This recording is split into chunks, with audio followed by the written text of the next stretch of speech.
Bonsoir à tous, bienvenue dans votre émission La Réunion Léla. On va parler de quelque chose qui malheureusement n'est pas pour faire du bien. Si, au contraire, c'est pour faire du bien. Si on va parler de la souffrance de ceux qui ont quitté leur pays, que ce soit pour l'esclavage ou pour l'engagisme. Enfin, l'esclavage a été arraché à leur village. L'engagisme, ils ont malgré tout été arrachés, mais c'est eux qui ont quand même décidé de partir. C'est vrai qu'il n'y avait plus rien à manger à ce moment-là et qu'il fallait prendre cette décision-là. Alors, la souffrance, elle a été plus forte dans l'esclavage, dans l'engagisme. On ne va pas faire une comparaison. On va juste essayer de comprendre ce que ressent un individu lorsqu'il doit partir de chez lui. Il doit partir de tout quitter pour essayer de reconstruire sa vie ailleurs. C'est dans Cosmo Réunionnais.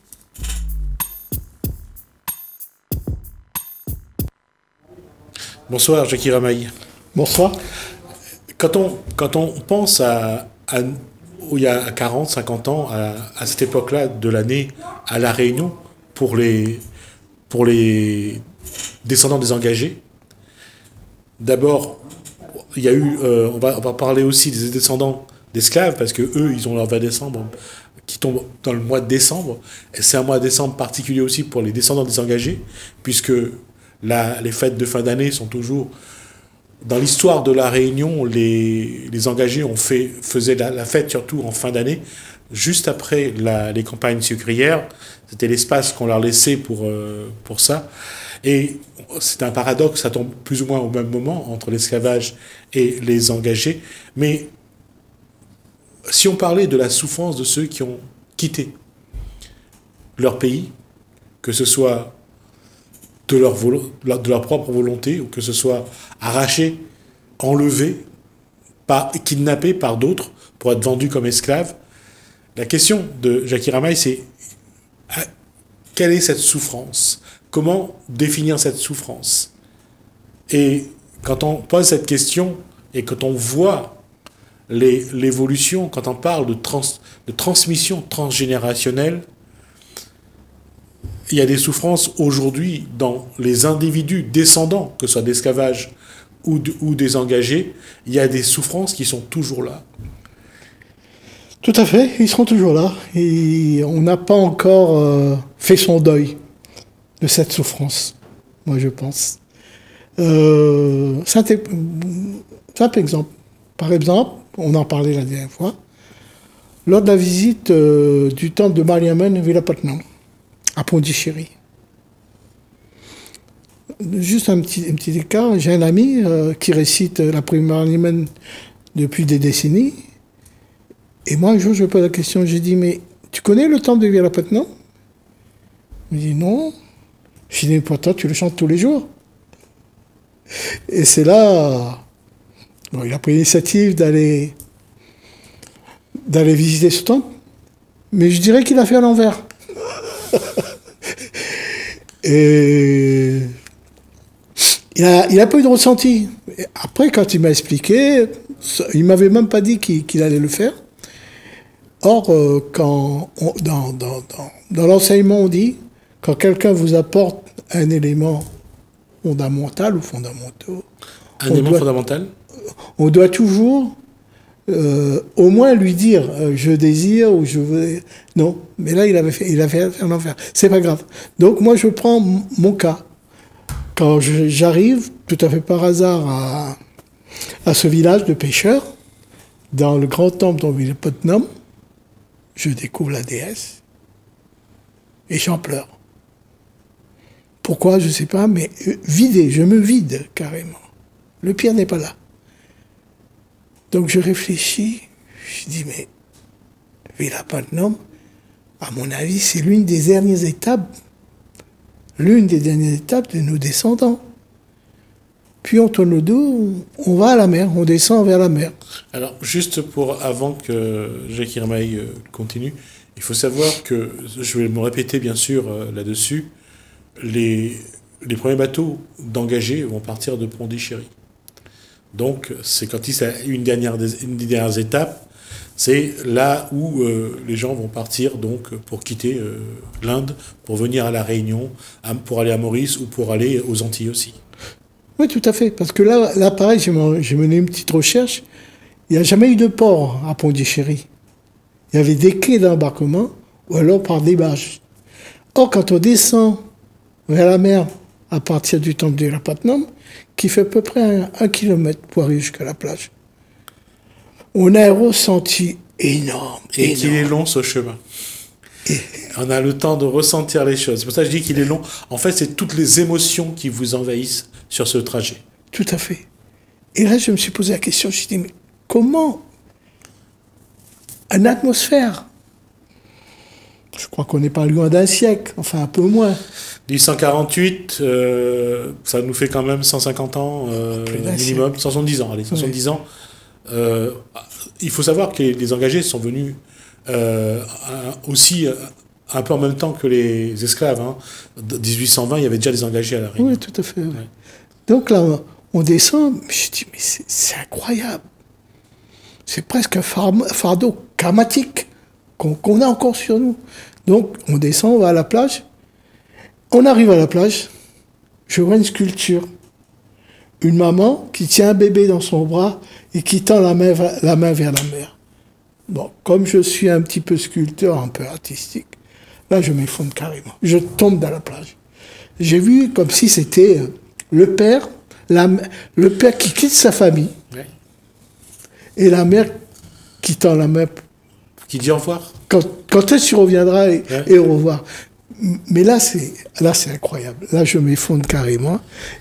Et cette situation-là, j'allais dire que les hommes l'ont vécu, et ça commence à se savoir aujourd'hui à La Réunion, parce qu'on rencontre des individus qui ont vu l'homme, justement, qui avait quand même fondé une famille quand il est venu à La Réunion, repartir en Inde, retrouver bien sûr leur famille. Mais ça, c'est quelque chose que finalement, on a vécu cette souffrance dans l'autre sens. Et j'ai rencontré quelqu'un qui est venu sur ce plateau, que son grand-père est reparti en Inde au début des années 1900. Et lui, il a écrit un livre pour expliquer la souffrance de sa grand-mère, de son père, que donc son père a vu son père à lui s'en aller, retourner en Inde, et lui, il a grandi avec un père qu'il n'a pas connu, son père. Donc, ça crée quand même j'allais dire, un déséquilibre au sein de chaque génération. Tout à fait. Mais je comprends aussi, hein, parce que j'ai lu 2 écrits là-dessus. Bien souvent, des fois, ces pères qui retournaient au pays, ils étaient en fin de vie, en fait. Et ils tenaient à mourir en Inde. Dans le pays. Mais bien souvent, des fois, dans ma famille, on a des anecdotes, ils mouraient sur le bateau, ils étaient balancés à la mer. Oui. Il y a ces cas-là. Il y a aussi les cas où, bien souvent, pour ne pas casser le marché des esclaves ou des engagés, il était mieux de supprimer des individus, oui, pour ne pas qu'ils racontent ce qui s'est passé. Ce qui se passait à La Réunion. Il y a eu le cas des esclaves à Tromelin, où à la fin, quand ils sont allés les chercher, il restait presque plus personne. Il n'a pas été supprimé, mais la mort a fait son œuvre. Donc, à chaque fois qu'on pouvait supprimer des témoins, d'ailleurs, ces gens-là, on est parti les rechercher 18 mois après, d'ailleurs. Je ne crois pas qu'ils avaient envie de raconter quoi que ce soit, mais bon. Après, dans les écrits, quand on cherche, on retrouve quand même quelques personnes. Et là aussi, c'est pareil, c'est assez paradoxal, tout ça. J'ai un cas d'une famille, d'une grande famille. Ils se marient à La Réunion, mais elle est hors caste par rapport à lui. Lui, il est déjà il est venu de l'Inde, mais avec une autre caste. Ils font 7 gamins ensemble, 7 garçons d'ailleurs, et ils décident de ramener sa petite famille en Inde. Ils arrivent en Inde, il est reçu, et comme sur le bateau, c'était pas facile déjà, et à cette époque-là, n'en parlons pas pour les maladies, au bout d'un an à peine, il décède. Et qu'est-ce qui se passe ? Sa femme qui était acceptée à cause de lui, la qualité d'un orchestre, n'est plus acceptée. Et là, elle est humiliée, elle est rejetée, elle se retrouve avec 7 gamins. Quel était son choix? Elle revient à La Réunion. Elle n'a pas autre choix que ça. Après, elle est arrivée à La Réunion, elle était destinée à un gros propriétaire du côté de Saint-André. La carriole était en retard. En fait, il a fallu diviser la famille. Donc, il y a une partie qui s'est retrouvée à Saint-Pierre et une partie à trouver de l'autre côté. D'où la trace de la famille. À côté de Saint-Pierre, on l'appelle Ramsamy Zamal. Mais quand j'ai refait les recoupements, en fait, c'est tous les descendants qui a fondé le temple de Bois-Rouge. De Saint-André. Non, bah c'est, encore une fois, ce genre d'événement, malheureusement, c'est beaucoup produit. Les enfants ont été séparés. Et surtout, à l'époque, et là j'en viens à parler des esclaves. Pour les esclaves, on savait qui était la mère. On ne savait pas qui était le père. Pour les engagés, il y avait au moins des registres pour connaître le nom de la mère et le nom du père. Il y avait, de par les accords entre l'Inde, la France et les Anglais, il y avait des registres. Donc, on savait qui était le père, généralement. On savait qui était la mère, et on savait généralement qui était le père. Et malheureusement, pour ceux qui ont été esclaves, c'est beaucoup plus difficile. On savait souvent qui était la mère, mais on ne savait pas, surtout si le père était un des propriétaires. C'est pour ça que je disais que, en fait, aujourd'hui, moi, je vois le village de Palapatnam comme un lieu de pèlerinage. Moi, j'aimerais bien un jour que sont les moyens qui sont à la tête de nos institutions, au moins qu'ils mettent un stèle à l'entrée du village de Palapatnam. Au moins on va aller encore plus loin. Je ne suis pas sûr qu'on ait envie de commémorer des moments douloureux de notre histoire. Regardez le temps que ça a mis pour avoir une stèle devant l'aéroport de Roland-Garros pour ceux qui sont devenus les enfants de la Creuse. D'accord ? On a mis une stèle pour tous ces enfants qui ont été arrachés à La Réunion, ou tous ces gens qui ont été arrachés et envoyés dans les campagnes françaises. Oui. On n'a pas envie d'en parler. Oui, mais il faut nous, qu'on se réinvente, qu'on fait des choses. Pour justement, pour le mot facile aujourd'hui, qu'on fait son deuil. Mais le problème, c'est que dans cette démarche-là, il faut aussi parler de la violence du moment, parler du cadre. Et souvent, les gens qui sont impliqués ou leurs descendants, ils n'ont pas envie qu'on remette ça sur le tapis. Alors que c'est vrai, ce que dit Jackie Ramaille, non seulement faire le deuil, mais aussi voir si on peut guérir la souffrance. Si on peut effacer cette souffrance pour que les générations qui suivent n'aient pas à porter cette souffrance. Tout à fait. Mais creusons l'abcès. Moi, je dirais ça, creusons l'abcès. Jackie Ramaille, quand on dit creusons l'abcès, c'est un peu violent. Oui, mais en même temps, on a parlé souvent sur ce plateau, les prières sans ressenti, etc. Mais en fait, moi, quand je réfléchis chez lequel, je disais, mais attendez, mes anciens, ils souffraient et ils pleuraient tout le temps. Par exemple, il y a un fameux mot qui s'appelle mettre au parler. C'est quand un ancien meurt, c'est toute la famille ou c'est toute la femme, la maman, comment il s'est fait pour donner manger aux enfants, etc. Mais cette parler, ça se faisait même dans les champs. Et le pire, c'est que mon grand-père me disait,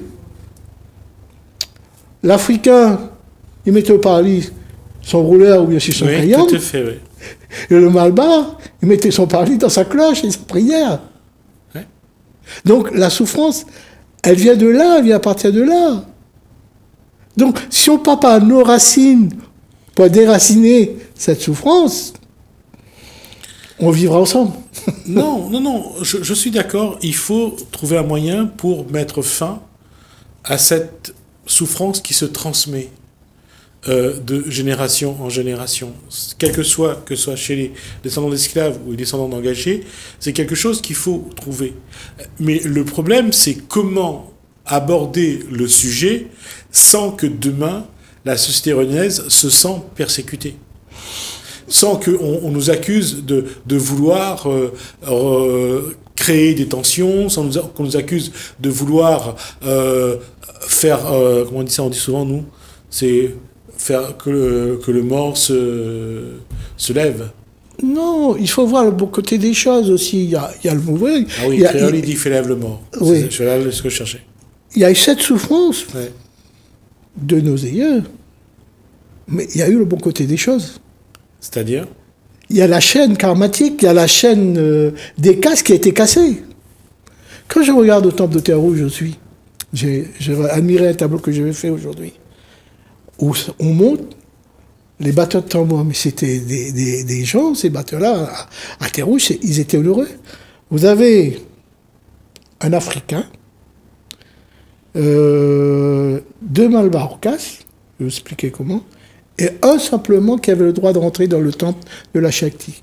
Les 2 autres qui ne rentraient pas par respect, pas qu'on les refusait à cette époque, non, par respect. Ils disaient non, moi j'arrive à la porte, sur le lingam, ça me suffit. D'accord. Et le 3e, le type africain, lui il restait sur là où il y avait le drapeau, il disait ça me suffit. Mais les 4, celui qui était l'officiant, qui était de caste brahmanique, peut-être pas, mais presque. Mais c'était les 4 copains, mais qui s'entendaient, mais qui avaient de l'amitié profonde entre eux. Aujourd'hui, même en Inde, ça n'existe pas encore. Celui qui est à terre, il reste à terre. Le orcas reste le orcas. Le brahman reste le brahman. Moi, j'ai vu des brahmanes traités de chiens, carrément.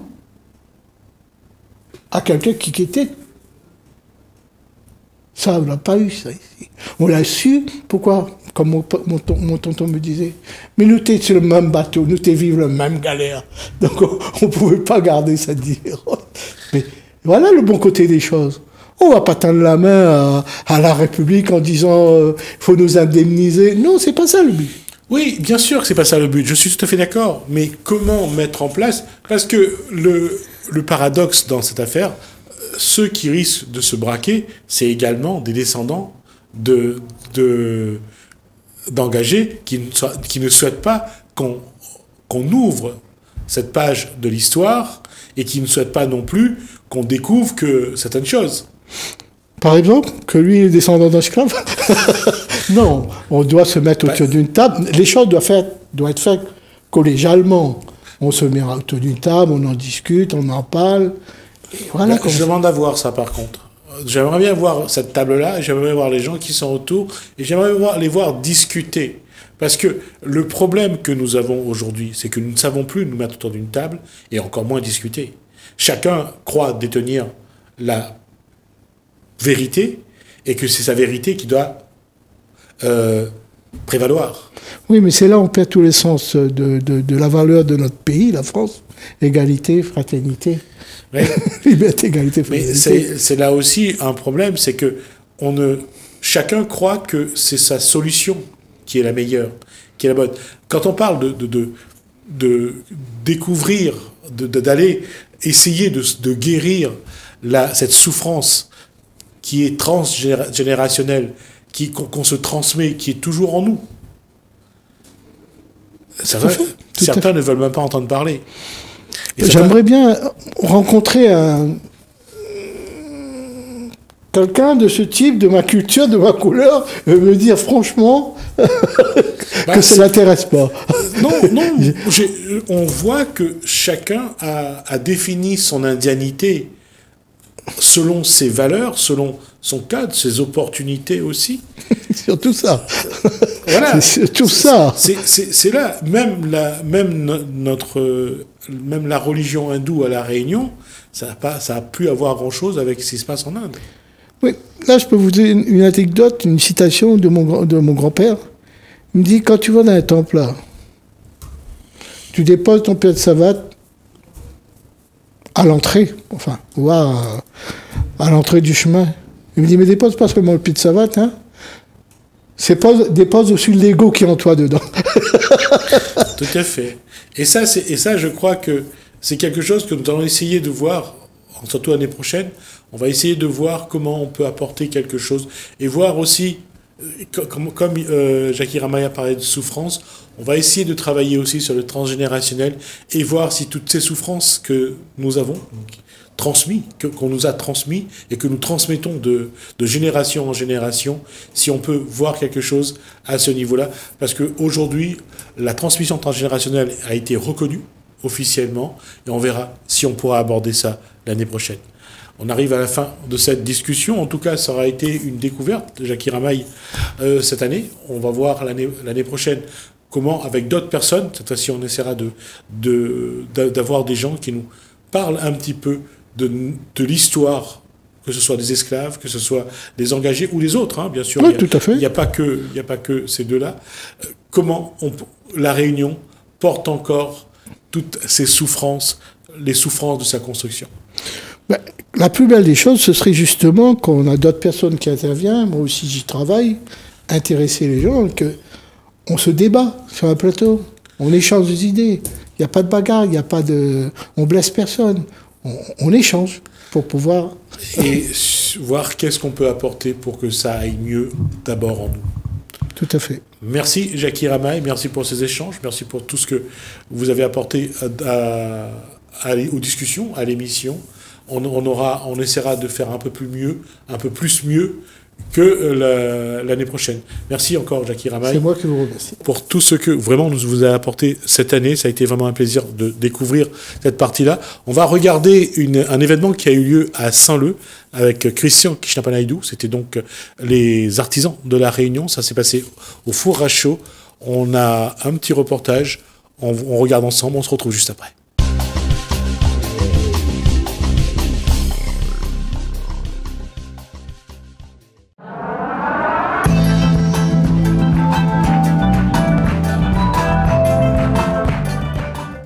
Qu'est-ce qui a motivé cet événement? Donc cet événement-là, on l'avait déjà commencé depuis l'année dernière. Petit à petit, on a mis en place des intervenants qui participent un petit peu au savoir-faire des Réunionnais.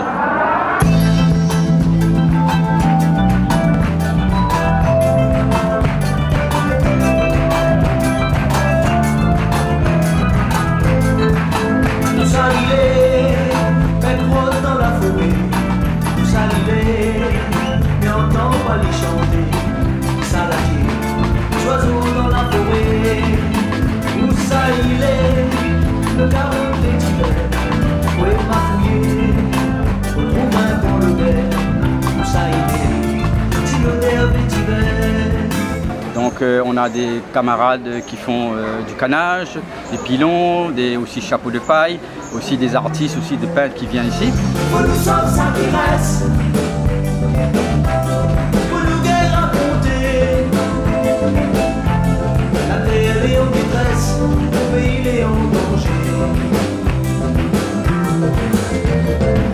Le canage aujourd'hui, ça marche, les gens aiment toujours autant? Manger commence à prendre de l'ampleur.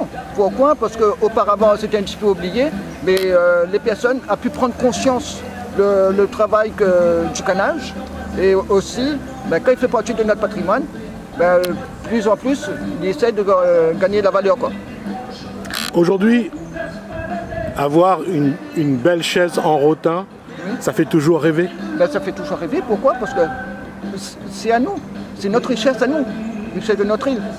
C'est vrai, auparavant, il y avait beaucoup de canots et malheureusement, ce métier-là, on est en train de commencer à perdre. Si par exemple, il faut compter au niveau de canots qui reste à l'île de la Réunion, qui était recensé, il doit rester maximum 6 ou 7 personnes. Il faudrait peut-être relancer une filière de formation? Une filière de formation et aussi faire apprécier les personnes le métier que nous fait, quoi. Parce que c'est, comme on a dit tout à l'heure, on voit de disparition et il ne faut pas que nous perdions ça. Nos pièces, c'est une partie de notre richesse qui s'en va en fumée, malheureusement. On a aussi notre parrain qui va chanter dans un instant, Joël Vin, Sauve Satirès. Voilà. Donc ne attendez pas qu'on me dise maintenant que tout ça disparaisse, qu'un tel est mort, on peut dire comme ça, bébé Bougla, là, tu fait des belles choses. Et on profite que quand les vivants, quand les là aussi, et sauve notre patrimoine aussi.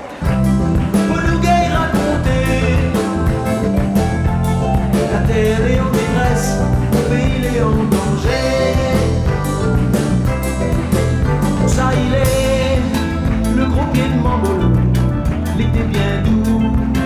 Il fait tout un morceau, il fait tout un morceau Mambolo. L'intérêt, tous les premiers samedis du mois ici au Four à Chaux de Saint-Leu, les Ralicans, c'est de faire une petite manifestation comme ça et de montrer que le savoir-faire des rayonnés, des artisans, des artistes et de faire découvrir aussi ce lieu. Pour ça, il est un Four à Chaux. Ça l'a fermé pas trop longtemps, c'était en 1995. C'était le seul terrain en activité. Et il a été rénové par le TCO et qui est géré par Tamaron. Et donc, l'île est ouverte grâce aussi avec les guides de l'Argat qui fait des visites. Une visite pour 2 €, donc c'est pas cher. Et quand les visites sont terminées, là, il vient vers nous. Où ça il est, l'amour dans la rivière, pour moi péché, mon cœur il la misère, ça va, mon cœur il la misère. Où ça il est, joli pied de camarade, il veut prendre l'air, avec l'esprit malin, voilà pareil, joli pied de camarade. Et moi, avec les expositions d'objets longtemps, il y en a aussi mon camarade Ferret qui n'était pas là aujourd'hui, mais lui est là souvent, qui fait aussi des expositions sur les instruments de musique traditionnels. Voilà, donc avec toute une bonne camarade là, nous réunissons à nous, et petit à petit il vient. Au fur et à mesure, d'autres personnes ils veulent venir, il y a une personne qui veut venir, par exemple sur les fruits longtemps, avec les légumes longtemps, donc ce sera pour la prochaine fois. Voilà, il y en a une personne qui fait aussi sur la broderie. Donc voilà, donc tout le savoir-faire va faire un endroit comme ça, comme un musée ouvert. Voilà. Et donc ce musée-là, c'est de montrer un petit peu tout le savoir-faire des rayonnés et c'est vraiment ça l'intérêt. Et après, nous souhaitons aussi, en semaine, de faire venir des écoles. Il y a là les classes, des primaires, lycées, tout ça va venir. Et donc après, de faire connaître un petit peu ce lieu-là, toujours avec le savoir-faire des rayonnés. Pour nous sauve ça qui reste, pour nous guère raconter. La terre est en détresse, le pays est en danger.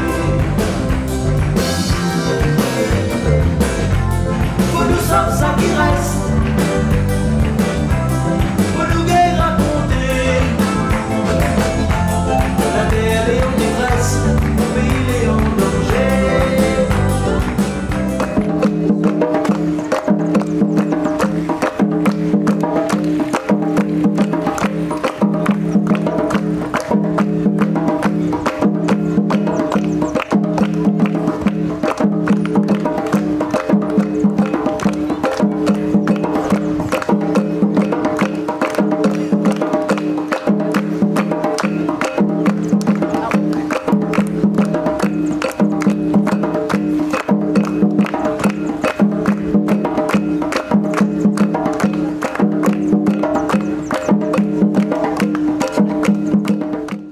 Est-ce que quelque part, on peut regretter qu'il n'y a pas plus d'événements pour que le moringue puisse s'exprimer? Ben après, disons que le regret, oui. Ben après, c'est aux décideurs d'en haut de faire en sorte que le moringue peut exprimer aller plus que ça. Parce que nous, dans toutes les communes en ce moment, on a moringue. Ben après, c'est que des petites associations qui gèrent. Et je pense que si les collectivités, les décideurs de la Réunion, ils décident de mettre un projet de développement autour du moringue, je pense qu'il peut exploser, parce que c'est le seul culture qui appartient à nous avec la crosse. Dans la crosse et le moringue, c'est des cultures qui appartiennent à la Réunion. De culture, voilà. De tradition. Des traditions, les à nous vraiment. Mais là, pour l'instant, le bon décidé, mais moi, que tout un parle à nous moringue, bien pour 20 décembre. Après, pour la fête de la musique. Après, pour la semaine créole. Là, ça revient dans le Parlement, il m'a fait un coup de main. Il sort cette année, il vient, il donne un coup de main. Et après, ici comme moi, il base un peu sur le décidé de mettre en avant son patrimoine.